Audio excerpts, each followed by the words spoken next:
going on, everybody? You already know what it is. My name is Ramus Davola, and in my world, I don't care what you've done. It's what have you done lately? I want to start off this with a nice salute to all my supporters out there. Without you guys, none of this is possible, and it's being brought by Old City Sports Network. My special guest tonight is Jesse Bell. Jesse, have you ever heard of Old City Sports Network? Yeah, a little bit. Oh, yeah, I hope so, because everybody, this is the owner of Old City Sports Network, also host of Flyers Alley in the Living Room Show. How you doing, man? Doing good. Glad to be here. Thanks for having me on. Yeah, man, you guys got a good setup over there, man. I'm glad I'm part of the team. So I just had a couple questions, man. I just think the people want to know, what inspired you to start your podcast, man, get into this type of network? Yeah, so I started Flyers Alley was before the network. We're on our 8th season now. Okay. And we were actually, I think year 3, they were trying to recruit us to another network, was trying to recruit us, Edge of Philly Sports. And they had me as a guest twice on their Philadelphia 4for4 show. I think it is the Patterson Avenue Fanatics, it was called.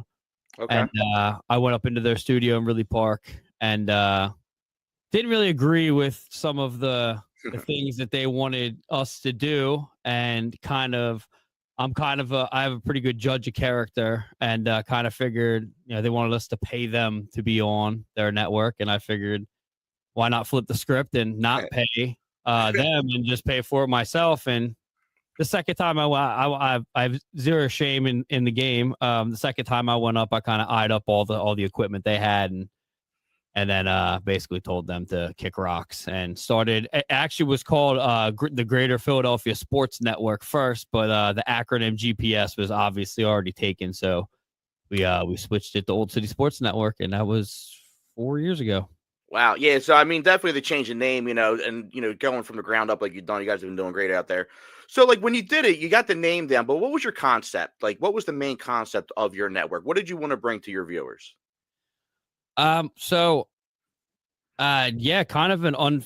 the blue collar, kind of a more blue collar, I guess, I don't want to say agenda, but more of a blue collar look. For sure. Yeah. Flyers Alley and yourself are very blue collar and very gritty, and that's kind of how I like it. A lot of the other networks out there are really like politically correct and they don't really say how they say what other people want them to say, and I just don't agree with that. So it's kind of. Yeah, and I agree, Jesse. Sometimes, like, I watch and I think that some individuals have great content, but I feel like they're like in a box sometimes, and I feel like they're not being themselves. And I feel like when you're able to be yourselves and be able to tell, it comes across more, and our viewers actually it hits them harder. So I understand with that. But by doing that, do you feel like there's challenges that are faced by doing this type of network that we're doing?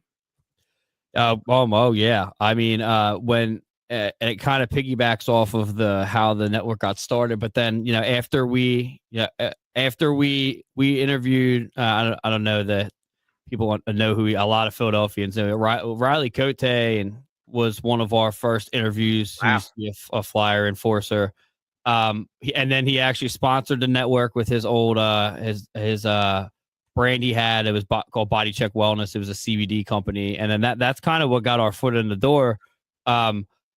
The challenges are once that happened and we became media credentialed with the Flyers, everybody else tried to kind of influence us to need to be with them and need to go through them, and I just didn't do that. And I feel like that you get stonewalled, and a lot of people will definitely try to take your credibility away if you're not like the popular voice on social media. So yeah, I think that's probably the biggest challenge, especially for someone like you who's coming into it too. You're gonna have the day where you handle yourself very well, though. So I mean, I say it like it is, man. Trust me, they already tried to get me banned twice on my socials, and I fought in one. So I'm not trying to make it a third. Yeah. It's people. You're not gonna roll over, and I don't for anybody. So I mean, that's how I want the members of the network to be, and the challenges are new every day. So they're definitely hard to say which ones, but yeah, I know one challenge for me is like, when we met, dude, I had like no social medias. Like, I'm like the most archaic, like fucking 40-year-old dude you'll ever meet. So when you started doing it, what was your experience in like audio media? Did you have any of that type of background? Zero. Zero? It's crazy. I finally just got rid of it when we first started. I'm blessed to have the Roadcaster Pro, Mhm. that we have. That thing, it powers every show I do. It's an absolute gift. But I bought so much equipment, I had no idea what I was doing, and it was such a trial and error. It was bad news. That's why if you go up to our Spotify for Flyers Alley, you won't find season 1 through probably 3, besides the interviews that we did. Yeah, it's trial and error. I don't have a lot of patience. I learned to have it through doing this stuff. Hey. But yeah, it was not right off the bat, but it helped me help people like you. And from what I hear, our new photographer Matt is throwing his hat into the ring of podcasting. So you guys will see that. I've learned to not toot my own horn, but be able to create shows out of absolutely nothing. So Yeah. you're going to see that soon. But Yeah. it's been a journey. The audience got a lot to see in 2026, man. I know I'm excited. You're excited, man. Very, very. So like for me, like obviously, I like to bring guests on my show, and I'm an individual. I understand what our time constraints. We had to do it this way. For me, when I do my content, I'm like again, going back how I'm not a social media guy. I like having someone next to me, shoot the shit, whatever. This is probably my first time doing this, and it might be more now because it's a lot easier than I thought it was. I'm a little scared with the technology aspect of it. But for you, like I like to talk about hot topics that people don't talk about. And I like to give it the raw fucking thing. Like you said, I'm not no dick rider. I'm not going to fucking just do what everyone tells me to do. I'm gonna have my opinion. Am I wrong sometimes? Yeah, but everyone else is too. So how do you pick your topics and like the guests that you bring on? I haven't had a guest on Flyers Alley since last season, and I think it was Mark Ramos from Fired Up Sports Network. I conduct the interviews usually by myself. Mm-hmm. It's just from being media for the Flyers, like Danny Carcillo. I was able to interview Carcillo, Riley Cote, Derek Settlemeyer, some of the players that used to be on the Fly my first year. Zach McEwen, Patrick Brown. My big one was Chief Craig Berube. He coaches the Toronto Maple Leafs now, big Philadelphia guy. But we're not done yet. I had some things to settle down. We're not gonna do any this year, but I don't know. The first interview we ever did was Frank Bialowis. He was the first guy I ever saw play hockey in my life for the Phantoms at the Spectrum. Frank the Animal, man.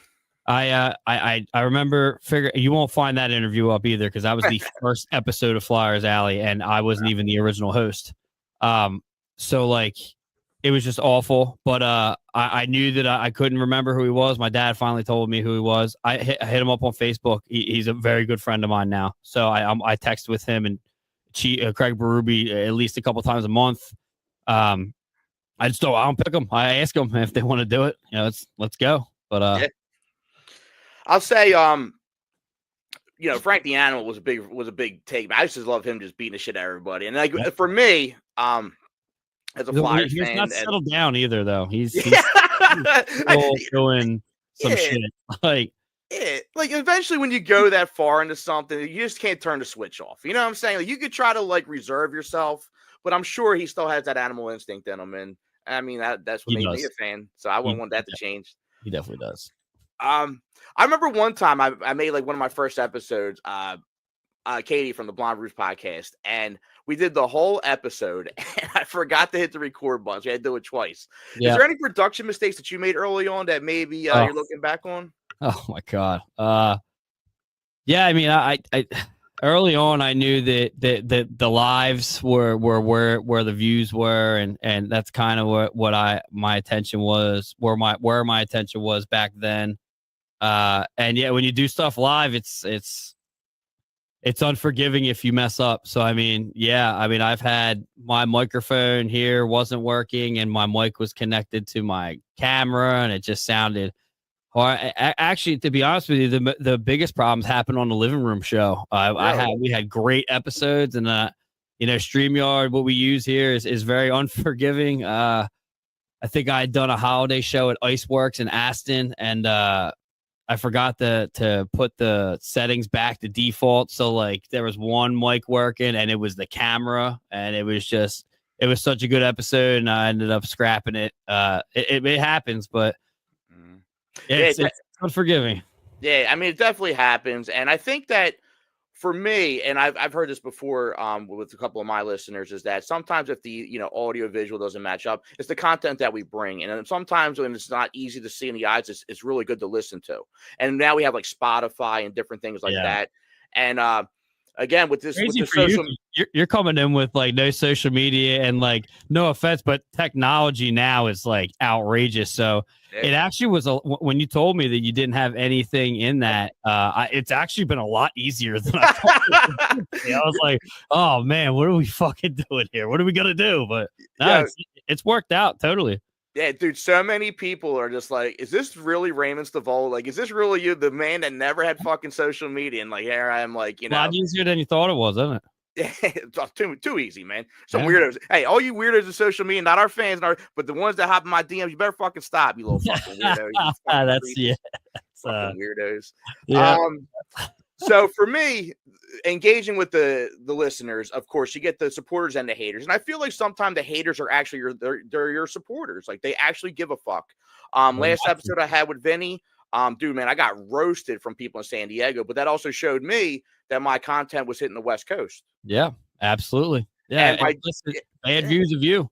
Yeah, and I'll tell you what, man, by doing that and the way I conversated, because again, this internet shit's not like real life. I mean, it is real life, but like, when someone types something, that's what I'm saying. You need to say you're bringing someone's fucking chest. It's two different animals. Yep. Someone could be a typewriter warrior and say whatever the fuck they want. But I realized when I engaged with these people that were hating shit, and as they should, I was talking shit on their whole fucking fan base. And if they did, they weren't standing on business. But they handled it, and I handled it right, and I got like 3 followers out of it. You know what I'm saying? So it's like someone that hated me, and like, oh, all right, man, I'll drink a beer with you. So it's kind of funny how that shit works out because you don't really know the person's intent behind it. And that's just me coming in blind. So what do you do to engage with your listeners outside the episodes? I don't. Oh, dude, because listen, I mean, listen, and anybody that's listening to Flyers Alley knows that we're not a fan of the fan base. Flyers fan base is absolute shit. If we could trade the fan base, I would do it in a heartbeat. But yeah, I mean, roast me, man. Yeah, we don't really get roasted too much. It's more of the fact of like I'll put an article out and then someone will slam dunk it and just kind of like talk shit on it, and then I'll fire back. And this is an actual story. I fired back like pretty heavily, and the guy actually canceled us. He contacted one of our sponsors and was like, "This is what he said," and then they actually emailed me and was like, "Listen, we gotta take it down." But it was a blessing in disguise. But it's a learning experience. I mean, I have a very short temper. I shoot from the hip immediately, and it's easier to just type it out. I've learned that typing it out and then not hitting send is a really good exercise. But there's a couple guys like you're coming in a good time. We've thought about not going live and just being a YouTube show and just doing how you do it. And we got people complained, like they actually messaged us and we're like, listen, like we want to comment and we want you. People love being acknowledged. So we keep it live. Yeah, I mean, and I get it, man, and we're going to get there. It's a shame. I finally was like, I'm ready to do my live episode, and the fucking feed cut off after the first fucking, like, dude, we had like, and then like I had like whoever was out there, thank you. We had like 46 people waiting in the fucking thing the whole time, and I felt like bad. I'm like, damn, I let these guys down. They're going to fucking not want to follow me, but I mean, it happens. But I will say, though, I mean, thankfully, we are sports, you know what I mean, regardless of what angle we're taking it. So we always are having content being brought to our door. It's just depending what we want to pick and choose and what our audience wants to hear. Do you feel it can get burned out at times? What's up? Sorry, you cut out a second. What was the question? No, I'm just saying, like, with sports, it's an ongoing thing. It never stops. So we're always being fed material that we can go off of. I guess my question is, like, now, again, I am new to this shit, so I'm full energy. I'm 10 toes down. But through your years, have you ever find it hard to stay consistent and avoid burning out? Oh, yeah, that's actually this year was the first year. I have Corey, Armin, and Wade over at Flyers Alley, and now me and Wade are doing the living room show. This is the first year that we cut it. After the Flyer season was done in April, we were done. and then we moved the living room show to once a month, which is what it is now. Yeah, I was just having the conversation with Matt Peretta last night, our newest photographer, who wants to dip his toe into podcasting. Yeah, I believe I said it to you once. I say it to everybody. This stuff takes up an unfair amount of time, and usually I won't even I will not even hire people if they're in a relationship. If you're married, that's one thing, but if you're in a relationship, like I usually won't even hire you because I don't want to hear the excuses of this. Blah, blah, blah, blah, blah. I just don't want to hear it. But yeah, you can burn yourself out. I mean, I at one point I was doing Flyers Alley, the living room show, Delco Dive, what I can remember, Panorama. I was doing 4 or 5 shows at a time, doing the Flyers, going to the press box, and then handling all the social medias for all of those shows. And I got burned out a couple times. I've thought about throwing the towel in a couple times, but I'm glad you didn't. Nah, I got Sam Wismer is a really good. She's a workhorse. My assistant Jess is good. You know, we got a bunch of people. Stacy's the photo editor now, and you got to put people in those positions, and you know we're able to start entertaining some new moves. Like you said, 2026 is going to be huge for us. So yeah, I'm excited for it. Couple questions. We'll get into the sports here. Yeah, if you were starting over today, from the past when you started, looking back, because you got the knowledge on it, what would you have done differently? Oh, no one's gonna like this. Hey. I would probably have joined another network. Or I would just have a Philadelphia brand, and that's it. To be honest with you, it's we have a really deep pool in hockey in all the leagues, and you know it's. If it wasn't for Sam Wismer being the public relations person for all of the other credentials besides the Philadelphia brand, I'd be done. She's pulled me out of the fire a couple times. So I probably wouldn't. I would have an outlet for the credentials, so you know we could do our thing. But I would probably just do Philadelphia brand, and just not have everything else because there's so fucking much more. It's insanity. Yeah, and again, someone from me, you know, I have tunnel vision at times. Like I'm an East Coast guy, Delco boy. You know, I'm very, very small minded when it comes to what goes into everything. You know what I mean? Yep. You've led me into that world, and I appreciate all that because there is a lot to it. Again, I'm you know coming onto this network, being accredited media. I mean that's a big thing. You know, I don't think people realize how serious that is. Yeah, it's serious, but at the same time, we were blessed with being in the Philadelphia demographic just for the Philadelphia accreditation. We have so many more credentials. Like we have Lehigh, we have a lot of the big boys in the AHL, and we have some in the ECHL.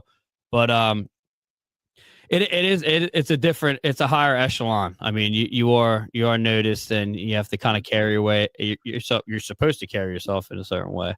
But I've gotten away with murder here a couple of times. So I mean, but it's cool. It's a cool thing to do. It's especially like when you get to hear everybody that goes and like takes pictures, like Tom Freeman. He's one of our older retired guys from being an architect. He just went to the Flyers for the first time. Matt Peretta was able. It was a lifelong thing to be able to go to take pictures for the Flyers, and I was able to do that for him. There's a couple other people that I've done that for myself. I used to be up in the press box. You know, I got to meet Danny Briere, a lot of the players. You know Keith Jones, all that. So I mean, it's a cool thing to do. But it's definitely the Wild West. So it's crazy, but it's a good crazy. Yeah, I'm going to end it on this. If anybody out there is looking to start a podcast, reach out to Jesse. He'll get you started up. Maybe get you on my show one day.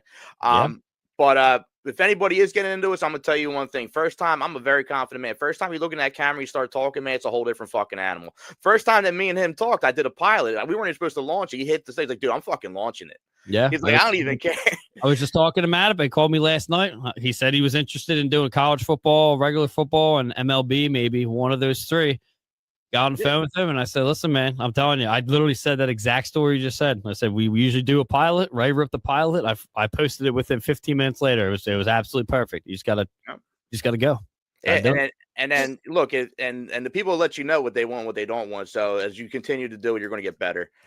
And it's going to bring us right into our next segment here. Talking about doing better, we're going to talk about the Eagles, sponsored by Chickies and Pete's in Drexel Hill. If you guys haven't been to Chickies and Pete's in Drexel Hill, you guys are fucking crazy. Crab fries out of control. I get the garlicky mussels, and if you ask they might do it for you, but they got a great roast pork sandwich with broccoli rabe. Hey, look, Eagles been playing like dog shit last 3 weeks. I'm going to get right into it. They are not been giving us what we want. But again, my problem is right now is that everybody is fucking burning the streets down, man. Look, we are still atop. Thankfully, we're in the NFC East with the dumbass Cowboys, Redskins, Commies, whatever the fuck they are, and the fucking Giants. Fuck the Giants. And we're still atop of it. Like, there's a lot of teams right now that their season's already over. They're not even competition. Does it suck to lose to a one-handed Justin Herbert? Absolutely. Trust me. I have to listen to the hating ass Chargers fan for another 4 fucking years unless we meet in the Super Bowl. But big ups to Vinny, man. And, I'm glad he got his little Super Bowl because it's what I think they're going to do. But, I mean, they're not giving us that. And, again, people are like, oh, I told you Jalen Hurts sucks. Jalen Hurts sucks. Look, you do not have a winning record in professional sports, collegiate sports, and high school sports if you suck. Period. Okay? Did the guy have the worst game? Look, I'm not going to fucking defend him. He threw 4 picks and a fucking fumble, dude. He did a fumble and an interception same time. Unacceptable. I'm telling you, this man probably went home and started kicking his ass. A.J. Brown, he needs to catch the fucking ball. I'm still going to ride for A.J. Brown. We got a team. But the problem that nobody is talking about is Lane Johnson has been out the last 3 games. Okay? Lane Johnson, and unfortunately, we're going to lose him soon. He's 35. He's getting older. He has injuries. He's a big force of our offensive line. We are 0-3 the last 3 games. Our stats without Lane Johnson in our lineup is 15-27. With him, we are 120, 62-1. By doing that, we're not freeing up our quarterback to get the time that he may need. And we all know Jalen Hurts can run. If anyone says Jalen Hurts can't fucking run, stop it. You're just a hater. You're a troll. Get the fuck out of here. Don't even entertain me with that shit. If you say you can't fucking throw, watch the Super Bowl and watch that fucking touchdown to Smitty. I don't want to hear it. The guy can fucking do it. He's unfortunately going through something. And I don't think it helps that Netflix is coming in, or HBO, whatever the fuck it is, coming in mid-season due to NFC East. You got a whole bunch of fucking prima donnas in there with extra video cameras. Get the fuck out of there. Like, I don't think it's necessary. But we're playing the lonely Raiders, man. I mean, what do you think? You watch any of those Eagles-Raiders games, Jess? Listen, being the owner of a Philadelphia demographic network, you think I'd be more tuned in to what's going on here in Philly. I actually just deleted Twitter last night because I just can't. It's the Eagles, the Sixers, everyone. And I don't watch anything besides hockey, college football. But I mean, just judging from the comments that I've seen, it's ridiculous. Fan base is crazy, buddy. That's just how it is. And the coverage in the city is atrocious. Yeah. Personally, it's just bad. So that doesn't help either. So. Nah, man, I remember growing up, my grandfather fucking like stressing out listening to WIP, fucking asking and all that, man. Even today, they just say whatever the fuck they want to say, and they just take the phone calls. They do the little like things like that. And I get it. I used to do for the drive-in. Me personally, I would say the last couple of years, I cut it off. Like ever since a couple people left, I stopped watching it. But I will say a couple things about the Raiders-Eagles games. That's pretty cool.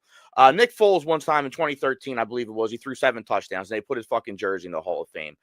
Me and my homeboy Nicky, we fucking pulled an all-nighter, drove from Delco all the way to fucking Canton, Ohio to go see the Hall of Fame, man. First time ever going in there. We fucking got down there 5 a.m, pounded a half a bottle of Johnny Walker Black, drove up there. First thing we go to see is that fucking 7 touchdown jersey. You know what the fucking person says, Jesse? What's this? They took it down because Peyton Manning did it after, so no longer going to be shown. Fucking here I am, 9:30 in the morning, half bottle of Johnny Walker Black Deep, fucking pissed as fuck. But yeah, I mean, he threw 7 touchdowns. Unfortunately, though, the last time we did play the Raiders, they did beat us 33-22, and that was a different time, though. People forget there was a time when the Birds were 2-5, and that was 4 years ago. I mean, we've been to 2 Super Bowls and won 1 of them. So everyone that's talking shit is just out of their mind. And at that time, the Raiders were 5-2. So it shows you how far you can fall and how much you can go up. I would like to say that we have a good schedule coming up. We have the Raiders and Commanders, 4 games left. We played them 3 times, all losing records. Commies lost their fucking quarterback. We got Kenny Pickens with the Raiders, but I think he might be a step from Geno Smith because he was fucking trash. And There's an 11.5-point spread on this. So Vegas is thinking or wanting the bettors to think it's going to be a blowout. Everyone I talk to thinks it's going to be a close game. I am talking as a humbled fan now that I don't know what team we're going to get, but we're going to get the win. Any comments on the Birds, man, before we move on? Listen, I may not pay attention to him and such, but obviously I want him to win. But yeah, I don't know. They've had a rough. I do know they've had a rough couple games here, but listen, it's Philadelphia. We've been used to it for a long time, so I mean, it's nothing new. But yeah, they're not. It's not like they're not doing. It's not that bad. So. Nah. And another team that's not looking bad, and I'm gonna take this into your world, is the Flyers. Yeah. This segment is gonna be brought by Iron Steel Threads. Use promo code OldCity10 again, OLDECITY 10 for 10% off site. A portion of the proceeds go to youth hockey organizations. Well, this is your world, Ned. Eagles are my world, so take it from here, Jesse. Lead it off. Yeah, I mean the Flyers, they're doing good, and at this point right now, they're I didn't know. I was checking it because they lost the other night. Yeah. Yeah, they're in the second wild card spot.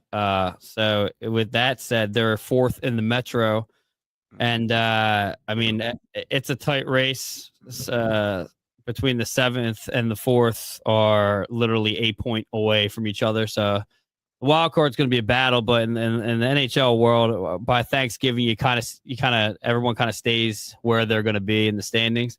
Mm-hmm. But yeah, they play today at 7 against the Carolina Hurricanes.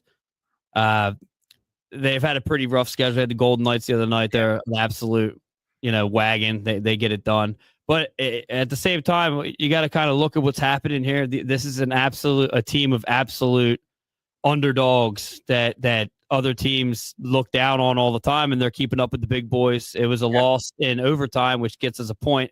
So we still got a point out of that game. But yeah, today's another one. It's a back-to-back against the same team. They have Carolina at 7:00 tonight, and then tomorrow at 5 p.m. they have Carolina again. So, I mean, if you can get out of this, if you could obviously get a point out of one of the games and then 2 points, in regulation, that's great. But Flyers aren't doing bad, man. They're fourth in the Metro. I mean, what could you, in the world of the NHL, if you get into the NHL playoffs are magical. If you can get into them, anything can happen. So keep an eye on them. I mean, they're doing good. I'll say, man, I enjoy all play. I think playoffs just brings the sports to a whole nother level. But Absolutely. Hockey is different, man. They just move so fucking fast, man. When I see them, like they always move fast, but the way they fucking hit and just really give it their all, man, it's a whole different fucking game. But just one thing I want to touch on, with the Golden Knights, they got our old goalie, don't they? Yeah, they do have Carter Hart. They did sign him to a 2-year. He was signed in, I think it was over the summer or something. I forget what it was, but he wasn't eligible to play until December 1st. He went down to their AHL affiliate, the Silver Knights, and actually did not very well down there. But now he's 2-0 with the Knights. He did not play against us the other night. Okay. There's a little bit of controversy there. The NHL got involved, and usually when that happens, they stir the pot, and that's what happened. And actually, if you go to our Old City's Facebook page, Matt Peretta was at that game, took a picture of Carter Hart handing out pucks. So the drama that the NHL started was absolute fabrication and didn't even exist. They recommended to the Flyers to put extra security behind their bench, and then they recommended them to not acknowledge that Carter Hart used to play for the Flyers, which is a really big deal in the NHL world, because whenever a former player, especially he came up through our farm system, we drafted him, came up through our farm system, came up and played for us, and then the whole scandal happened. Usually when you come back to Philly or any city you played for, they give you a little, they tip their hat to you, and they did not do that. And that's fucking NHL. Yeah, I'm just going to end it on this again. During the time, I went to the opening game. We had the Fly or Die shirts. It was a good time. I remember beat the Devils. Fuck the Devils. Fuck the Rangers. And it was a great time, man. Carter Hart was there, and I feel like at one time he gave us a breath of hope. And there was that unfortunate Canadian hockey scandal, I believe, for a sexual assault. Yeah. Don't know the story behind it, but all I know is that he was found not guilty. He's not in jail, and now he's against a team that could beat us in the Stanley Cup. So it's a shame that how things work out sometimes. But again, Yep. I would have gave him a standing ovation. I thought he played our team good, regardless of the bullshit outside here. I don't condone any of that. But as a player, he was found not guilty. He was able to come back in the NHL. I would have liked him to come back into the NHL on the Flyers, and that's just my selfish opinion. Well, I mean, that's yeah, he could have came back, but he could have. Yeah, and he listen, I obviously I have people in not the highest places, but I have people who work for the organization, and I was told that if he apologized to Danny Briere, he'd be in orange and black right now. And then there you got, and anyone listening likes this Flyer talk, go over to Flyers Alley on the Old City Sports Network. They're going to talk way better than I can. We're going to move right over to the Sixers here. So, real fast, this is going to be brought to us by River Lily Coffee Company. Visit them on Instagram, and also Polish Commercial Cleaning. Visit them on Facebook to see all the services that they have to offer. Now, the Sixers, again, everyone is freaking out that Embiid had a big game. Whoop-de-fucking-do, okay? Yeah, one fucking game. Dude's making so much fucking money. Everyone needs to get off my fucking back, dude. Yeah, one game. Now, do I want more? Absolutely. 100%. Am I going to take his 39-point performance away from him or say he's dog shit? No. You don't become the MVP of the NBA if you're dog shit. I'm saying he's playing like he's about to retire, okay? I need him to play every game. I need him to put 30, 39 points, or at least a lot of assists, or be like he has been doing. And I hope it continues. I don't know if anybody caught the game against Golden State, man. And I was a little nervous about that because you never know with Steph Curry and that team, what they're bringing in. I mean, they got Jimmy Butler, got a whole bunch of people. Dude, fucking Tyrese Maxey, they were down. They lost the lead, came back, and then Maxey missed shot and fucking Edgecombe just puts in the game winner, and it was fucking dope, man. It was nice to see the old logo Sixers jersey when Iris was playing, see everybody hype, screaming. Would I have ever thought that we were going to see that type of game this year? I mean, maybe here and there, but against Golden State Warriors is pretty dope. And I always think it's good when you're beating the team that was always like the champ. Just like when, you have the Flyers beat the Panthers, you know what I mean? Or you get like a team like the team that won the Birds with Kansas City. It was nice to see the Golden State take a fucking seat, man. What's your take on the Sixers? Again, have you ever been to any games? I've never been to a professional basketball game. I've been to probably 7 different was it March Madness? I've been to college basketball a lot, more than I want to admit, honestly. But yeah, I don't know. I wouldn't say that I'm the wrong guy to talk about the Sixers, but I think, I think that So again, my take on the Sixers is I'm talking as an angry fucking fan because I just feel the people that getting paid the most that are on our team are not producing. And if you're not getting produced the most, then pay the fucking people that are giving us the most right now. Because again, Paul George, dude, sorry, bro. Like since the Pacers, you ain't doing it for me. I wasn't a big fan. Last time that you found a job that you could just say, "Look, I'm going to come in every other day." Never. I'm gonna. I want salary. I'm on salary. And then the comments. I mean, obviously, I got the bad end of the Sixers, but I can't stand a professional basketball. But you're making all this money, and then you're gonna do a press conference and say, "I've bled for this city." That's your problem, dude. Like, I've been in debates, and I find myself in bad situations because I shouldn't be there. But yeah, I mean, look, you get paid all this money, dude, and I understand you're a big guy, and apparently that has a lot to do with him getting hurt. But like, you've had your whole life to figure out how to play a professional sport at the level that you're playing it at, with the weight and the height that you are. Don't come onto a press conference and say I've bled and I've broken this and done all this for the city, and then act the way that you act, and then come in every other day. Like, it's just don't. Yeah, it's so wishy-washy at times for me. Like, either ride or don't. Like, don't sit there and wishy-washy. And when we drafted him, he always had a foot problem, and I understood that. Then there was a time that they were saying he had a weight problem. The guy like Shake Shack and all that shit. I mean, he's a big guy. If you have a foot problem, you're a big guy. You gain weight. Obviously, going to put and you run up and down like a basketball court. Things that I could never do the way that they do it. Of course, you're going to do it. But the way it's going right now, I just don't see him being the main reason we win a championship unless there's all fucking Houdini act. And when the playoffs come, if we make it, he's playing every fucking game. It's just, Just know I if mean, anything. every other game could be a way to sustain and keep prolong, like, Yeah. for the playoffs. But what if you do that the entire season and you don't even scratch the surface of the playoffs? You basically just duped the franchise and the fans when people go to see. You lower the ticket prices then. Yeah. I mean, Yeah. So what I'm going to say for the Sixers is you guys go me some entertaining games. I'm not going to roast you, but I'm also not going to give you your roses yet either. I'm going to give it another week to see what's going on this week, and I'll have an update what's going on. But I do know on Sunday we got actually 3 games going on. We got the Birds, we got the Flyers, and the Sixers. So we got the whole trifecta going. So yeah. I mean, if someone's out there, if you don't watch them or you watch one of them, I mean, you got something to do all fucking day. So grab a beer. Sunday at its absolute finest tomorrow. Yeah, I'm not looking forward to Monday. So speaking of Monday, we're going to go to Phillies. I want to touch on one topic, but this is going to be brought by Warlord Beard Oil. Yeah. Use promo code Old Sports 15%. That's OLDESPORTS space 15% symbol. Off your beard oils, wash, soaps, and so much more. Orders over $65 get you free shipping, and who the fuck doesn't like free shipping anymore? Yep. I'm just going to touch on this with the Phillies. I'm still pissed at you. You're still the disappointment for me and for 2025. I'm not a front runner. You fucking gave us the hope and you fucking shit the bed. We got Schwarber back. It was a 5-year, $150 million contract. Guy's only 31, 32. We had to get it. He was going to make it somewhere else. I do feel he's good for our fan base. And I'll tell you what, man, these bars and Delcos, these chicks have been crying at this fucking guy left, man. They fucking love him. And I'll tell you what, Castellanos leaving, man. There's a couple other fucking wet eyes out there. But I will say this. I am glad that they did keep Schwarber. And I was very on the whole blow the whole team up, fuck it all.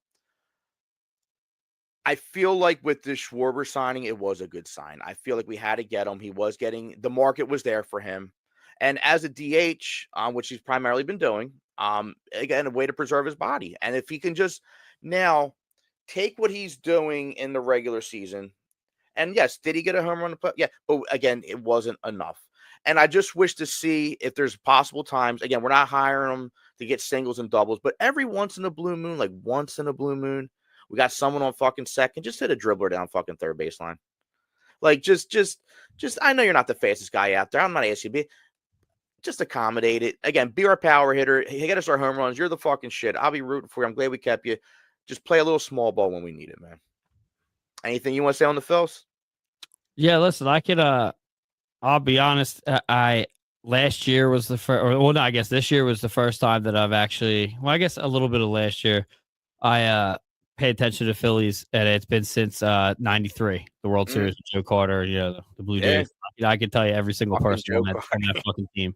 I couldn't tell you almost. I actually would surprise myself. I know quite a few guys on the team now, but when you have the team that they have right now is they're definitely they're compared to how tight they are, how fun they are, in the dugout, to the 1993 World Series team, and that's the most fun team that the Phillies franchise has ever had. So, in my opinion, but yeah, you got to keep them together as much as you can. I don't know. I've seen a couple times, and this comes from whatever people on the radio. Just let's get rid of Bryce Harper and let's do some wild shit here, and it's probably just for clicks and listens. But yeah, keep them together. They did good this year. They did lose it. They didn't go to the playoffs, but yeah, they definitely And I think that again, because I speak off emotion. I don't give a fuck. Mm-hmm. Like I mean, if I'm a hater sometimes, and I'll fucking ride with you. I'm always gonna ride with the Phillies, man. Again, I got y'all on me now. I'm really interested to see your episodes when the Phillies are activated. So we were just talking about that the other day. Oh, it's gonna be activated, man. It's gonna be great. Yeah. But again, definitely glad that they did it, and I hope that they take this off-season time to be with their families, get their thoughts together, and they come out next season and fucking kill it for us. Yep. So everybody knows that watching my shows, I always throw a little innuendo in there. I like to throw a little off-topic. This is going to be brought to us by SeatGeek. Download the app and use promo code Old City Sports Network. That's OLDECITYSPORTS. NETWORK, or just look at Old City Sports Network's Facebook page and all their content. You'll be able to spell it for $20 off of your first purchase. Again, fuck, why not? But one thing you do watch, I mean, you're not a big Sixers guy, right? You're not, Phillies here, there, Birds. Man, you like the fucking Flyers and Notre Dame football. I do. So how did you become a Notre Dame football fan, dude? My second team is Ole Miss too, which is throwing a wrench in there. We're not going to get there. We ain't got enough time for that. But go with Notre Dame. Yeah, I mean, I've been a Notre Dame. I've been a Notre Dame fan since I was 5 years old. And if you live in Delaware County, you would think that, or even in Pennsylvania, you would think that, South Bend was part of Pennsylvania. There's a shit ton of Notre Dame fans everywhere. We actually just, a new guy at work just walked through yesterday's show and he got a Notre Dame shirt on. So, I mean, it's everywhere. But yeah, I've been a fan since I was 5. I have a Tiffany's lamp right here hanging in the studio. I love it. Everything about it. So my first introduction, so I with Notre Dame football, obviously Rudy was like a big movie I watched. I thought that was cool. Get to see like the backstory of it all. For me, I always like the logo, man. I'm Italian and Irish. I was just like the dude just sitting there, just like ready to go. And then they just changed it. They just changed it up. But I'm with it because no, I watch all Notre Dame, not just the college football. Their hockey team, they have a couple Flyers prospects on there. The jerseys are actually the Notre Dame Fighting Irish guy holding a stick. Very, very sexy looking jersey when I say, but it goes all around like the football guy's now holding the football. He's not doing that. I get it. You don't want to promote fighting because everybody's soft, but yeah, look, yeah, I love everything about it. The logo is one of the best in the league. So the 1 year, I think within the last 10 years, possibly Notre Dame, did they win the women's college basketball the 1 year? I believe they did. Not trying to sound in a certain way, but I don't really pay attention. But I'll tell you what, though, for Notre Dame women's basketball, again, not that I'm not sitting there watching WNBA. I'm sorry, not sorry. They're not. Yeah, I'm not. But I think that was a big thing for their school, though. I mean, I put them on a map to probably compare with like UConn and like another big teams in that school. So that's pretty cool. I'll never forget though. One Notre Dame moment I had was Halloween. Not that Temple has ever had a fucking amazing year, but when Matt Rule was here, they had some great years and I won a bowl game. And I actually was season ticket for a couple years. Used to take my niece and nephews, my daughter, to go see games. It was a good time. I mean, you get two seats for the seats for like a $1.75 and see like big schools come in. Steal, I'll never forget that fucking Halloween, Temple Notre Dame. The one good year fucking Temple's actually doing that quarterback ran for that fucking touchdown and fucking crushed this dude. I've never seen the link so packed with fucking Temple and fucking fans than that game, and they shit on it. So, all right, now you got my brain. How the fuck you Ole Miss, though? I don't know. Was there a player? Actually, we used to have a that's a recent thing. I'd say that in the past 5 years. We had a college football show on the network at one point from Texas, and I don't know. They said, I forget what it was that triggered it, but I just started paying attention to Ole Miss, and they haven't let me down since. So they're kind of on the same thing as Notre Dame. Like they get to it, and then they can't pull the trigger. But this year is a little different with Notre Dame. So weird. We're going to end it on this discussion here, and we're going to have different views on it. And then this is why I love having discussions and think things that happen. Notre Dame did not qualify for the college football playoffs, and they were asked to join a bowl game. So for me as a fan, and this isn't just toward Notre Dame, it's for any type of school. Yep. Collegiate athletes, their fan base, the students, ride or die with their team. And win or lose, they are always out there rocking it. Any college bowl team, and not just any college bowl team, I think any college athlete that is not willing to go out there and help support them, and just take a seat and let your team go to war even for one more game. And there's a lot of athletes that do it. So it's not like, oh, they don't want to get injured for the pro football. I get that. There is a lot of top prospects that play in a bowl game that don't mean shit nowadays. So I would never go to war and let my team fucking go to war without me if I rode with them for 4 years. I just wouldn't do that. But anyway, I think it's a slap to the fans of Notre Dame that they didn't go to a bowl. What do you think? Yeah, I actually am with them on the decision, especially for the reasons. So there's 3 big reasons why they weren't accepted into the playoffs, which all 3 of them are absolute shit. Talk about it. So the first game of the season was against Miami, and they lost 27-24. So that was one of the reasons. That game, the first game of the season, was the reason why they didn't. One of the reasons they didn't get to play in the playoffs. One. Now, if you go down the list, they lost against Texas A&M the next week, and then they didn't lose a single game after that. So yeah, I'm with them on that. They let's see, Stanford was the last game. I don't agree. I agree with them not wanting to do it, especially for the fact of that they didn't only like go undefeated after that. They were fucking destroying teams. Yes, they were. I mean, they beat Boise State 28-7. They beat let's get to the big one. They beat Syracuse 70-7. That was an ass beating. You know what I'm saying? Like this is and listen, Arkansas 56-13. You know, Purdue 56-30. The two games that they lost were the closest games of the entire season. That's the one reason is the Miami game. The other reason was because they're not in a conference. Yeah. Yeah. Okay. Well, and the other reason, which is the weakest one, but I heard it floating around, was because they're a Catholic school. Bullshit. Yeah, I don't like that because I'm Catholic. Yeah, I don't like that shit. That's probably one of the bigger ones. Is yeah. So, but my thing is, I agree with this. The bowl game doesn't mean shit, and for them to tell them, look, you know, you give them an option. Okay, well, there's going to be two things that I said at the beginning of the season. If they go undefeated like they did after those two games, they're going to want to move into another conference, and now they're going to want to move into a conference because they got screwed over in this game. So. And the fact that, I mean, if you look at the schedule, I'm not trying to keep you on here longer than. No, you're fine, man. Keep going. If you look at the schedule, I wasn't really all that. Army, Navy, Boise State, Washington, whatever. That's not happened yet.